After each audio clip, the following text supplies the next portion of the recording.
One to Many is officially live. Lisa Johnston's signature program. I'm Ange from her team, and all throughout this week, you're going to be meeting different members of the team.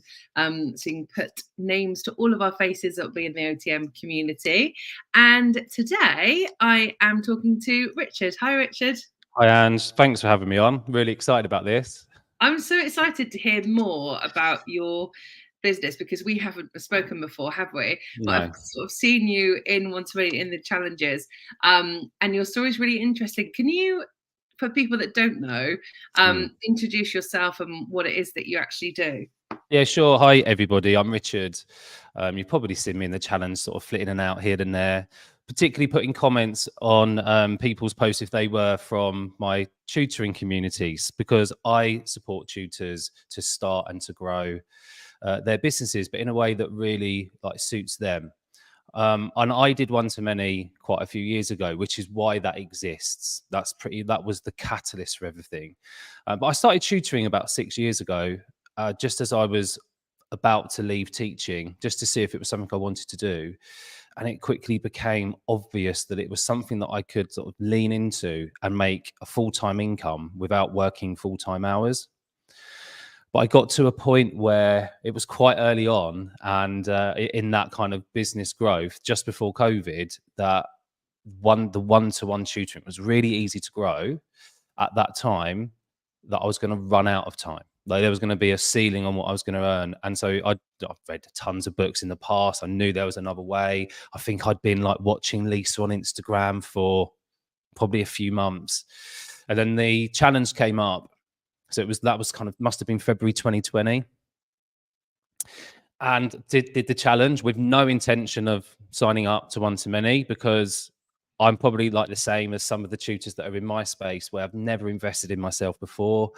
And then even though I knew Lisa was coming from a point of she'd been really authentic about things, the way she was promoting what it was about and how she was even talking about the money and who it's for, who it's not for, it just seemed so authentic and real that by the time I'd done everything, got all my ideas on paper, I was like, I think I have to do this. And at that point in my business, it was probably the tutoring business on its own, but wasn't even earning £1,000 a month.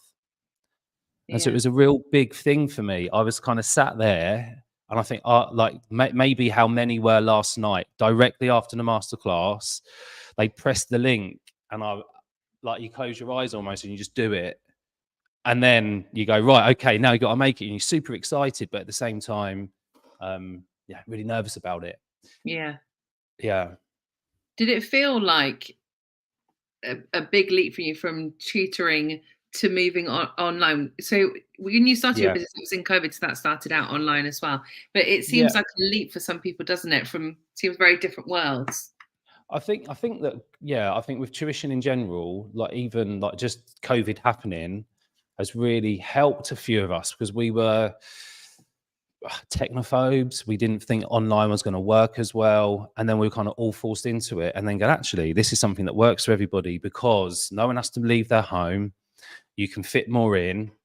You can have amazing systems like Zoom, which was probably hidden to most people, probably didn't even heard of that before, where you can do group conferencing. You can have 4 or 5 in a group, and there's other ways of working. And I think before that, a lot of people saw the online tutor, or I certainly saw an online tutor as someone who completely cracked it. They were an expert in their craft, and they probably were, right, to get it something up and running before those times when it was kind of more popular or more feasible for parents.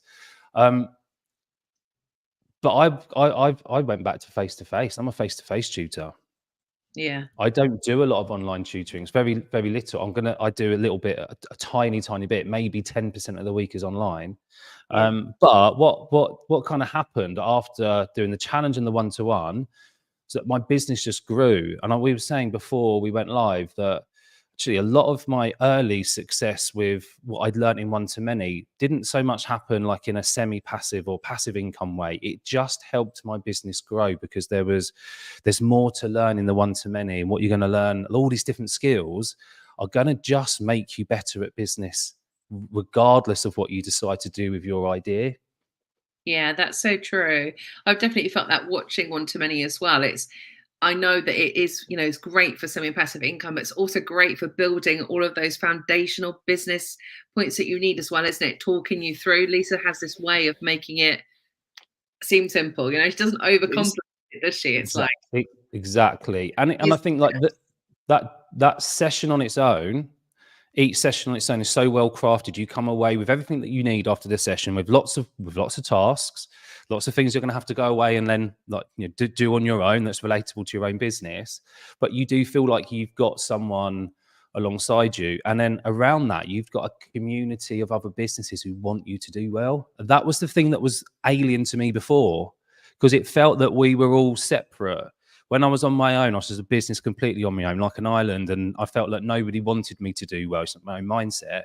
Suddenly going into Lisa's world, where we had accountability pods and a group where you could go in and say, I'm struggling with this. And then you've got 50 comments going, oh, have you tried this? Have you looked at that? Go and watch this replay, or go and read this. And it just gives you step-by-step instructions, as well as the hand-holding from other people who, let's be honest, there's different levels that go in. There's people that are going to be in the one-to-many who are just starting, and there's others there who are already at 6 figures or even 7 figures, and they're doing the same course as you. Such a good opportunity to go and network with other people and ask questions. And I think people have had a bit of a taste of that in the challenge group. There's nothing like that community. Peers of like-minded, going through the same thing, through the same process together. Was there anything that worried you about joining one-to-many? Well, probably that, if I'm honest. Like at the beginning, I think that the gremlins I had would have been about the actual investment, because I had never done that before. I'd never gone, oh, I'll spend £1,000 on myself and I'm not sure if it's going to work. That was probably the big thing. And then the second one was that comparison. Yeah. You sit there and you see, maybe a business who in the challenge had said, they're at 6 figures. Is it for them? And then I was sitting there as this person, like not even making £1,000 a month, going, oh, well, if it's for them, is it for me? Yeah. Is this something that I'm going to make? I can make work from my humble beginnings, kind of. And then it quickly became apparent. I mean, I signed up quite early because I just knew. I think going through the challenge week and asking those questions and going through the tasks, it just felt like the right thing to do. But I definitely did have that in my head, like that the comparison is the thief of joy. We just shouldn't do it. But it creeps into our mindset, whether we like it or not sometimes. Yeah. And what did you enjoy most about the course? If I put the sessions to one side, because that feels obvious, and I want to make that obvious to people, like the sessions themselves are amazing. And obviously I did it 4 years ago, and so I know it's changed and adapted, and it's only going to be even better now than what it was, because things change, business changes. It was the accountability pods, like meeting with a smaller group of people, talking through your week or fortnight. I think it was a fortnightly meeting, and just like saying, look, these are my goals for the next 2 weeks, and this is what I've struggled with. And to have like a smaller group of people to share that, like you kind of share your problems out, and you've got people to just kind of reframe it, give it back to you to own, because it still are things that we've got to go away and do. It just meant that, like, again, my starting point was quite from a naive perspective, I suppose, because my business was still relatively new. It just meant that I was going to sit there and listen and go, if someone said, go and read this thing, go and watch this thing, or have you considered something, I'm going to go away and make those things happen. So the next time I'm back in front of them in 2 weeks, I'm going to go, oh, I did this thing. Yeah, now I'm totally over the other side. But guess what? There's a new problem. Can I talk to you about this and this and this? And it was just a good way to reframe. And also, I think seeing the wood through the trees, because we get I've certainly became overwhelmed with my own stuff, and to have fresh eyes on my problems and to listen to the advice and then reciprocate that the other side, like when someone else had a problem and you could go, oh, have you tried thinking about it like this? Or this is something which I've read before. And I kind of felt that at the beginning I didn't have a lot to offer, but you'll surprise yourself, because you do know more than what you think. And even when that other person is someone who is maybe in your eyes like a huge success in business, you still have something that you can offer in terms of words of wisdom, advice, even if it is just a listening ear. So the accountability pods for me were important. Absolutely. And I think, like you say, it's knowing, having people at different levels that are able to support and help each other as well with that accountability. And like you said, making it just simple and human, and it doesn't matter who's making what, or we can all help and support each other no matter where we're at, and meeting them there. So in terms of your business, so you were doing one-to-one tuition, is that right? Yeah. So then how did One-to-Many help you change that and grow? It did a couple of things. The first thing was looking at the whole package of tuition, looking at how I package it up. What's the value? What value am I offering outside of that 45-minute or hour session I was offering at the time? And I was thinking about the whole passive income thing, or that was the thing that I really wanted to crack. So what I did was, for about, I don't know, maybe 5 or 6 months ish, I decided to write an online course. So and I didn't have a lot of time because I was still working almost full time for an edtech company, tutoring in the evening. So what I had is like this little 2-hour slot on a Saturday where I could create some slides, rehearse some kind of recording, because I still wasn't brilliant in front of a camera. I'd never done that before. So I was trying to make sure that when I pressed record, I didn't have to keep editing loads. I still did that anyway. But I just sat and I thought, right, if I create a course from start to finish, I support children with 11 plus essentially entrance exams. And so I just created a course from start to scratch that covered everything, like from all of the English, the maths, the non-verbal and verbal reasoning, and just recorded it over 5 months. And what that created was an online school. Now, that was the passive income idea, but actually what I used it for was the overall packaging of the tuition. So when someone was coming in for group sessions, or they wasn't asking for group sessions, I was going, look, I'm not doing one-to-one anymore. I'm just doing groups now. That was a big thing from the One-to-Many course. It was actually setting out some business boundaries, saying, this is how I'm going to work. This is it. And as part of that package, I was going, look, we're going to do some group tuition. This is what it's going to be, like maximum of so many in a group. But included in that are the following things. And one of those things was access to the online school with the pre-recorded sessions with slides and extra worksheets if they wanted them. And people were like, oh yeah, wow, that sounds amazing.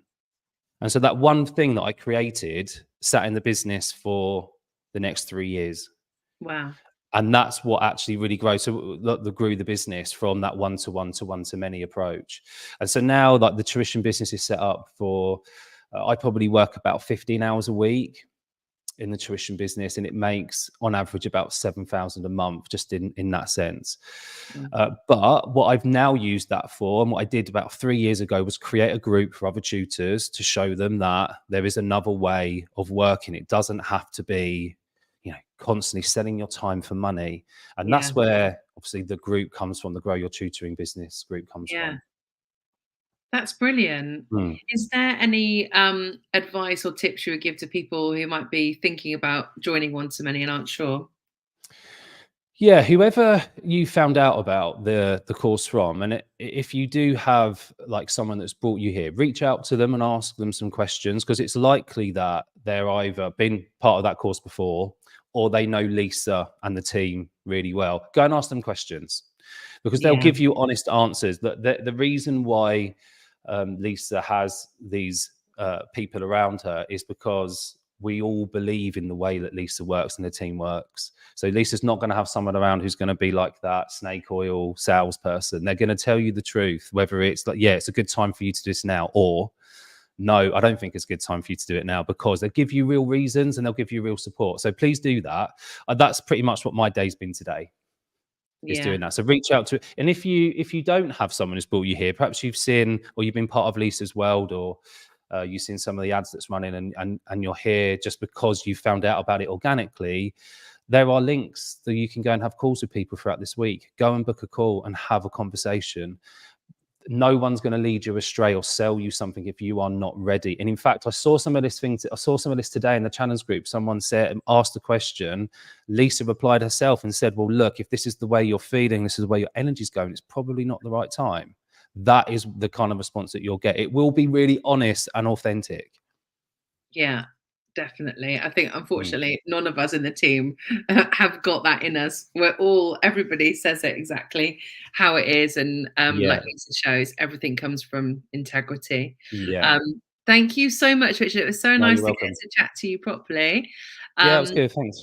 And if you're watching, you can sign up now at otm2024.com. Thank you so much. No worries. Thank you, Ange.